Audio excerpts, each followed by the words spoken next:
To understand Baricz Kati's work of art, human nature, you need to spend one or more days in the life of Kati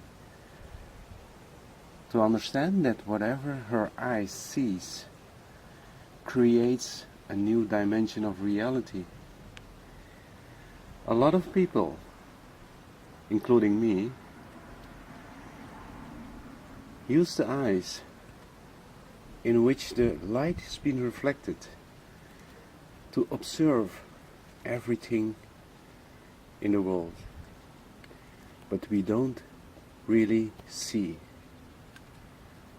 What she sees is she sees life in a part of creation, in a way that she explains, for example, a piece of wood.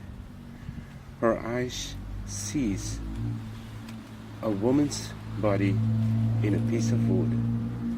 But only when she explained that to us, I'm able to understand and really see the lines of the figure of this woman in a piece of wood. So if you ask me, what is art? I would say it's Kati, because she really knows how to bring a smallest part of nature into a fascinating view for the eyes of us.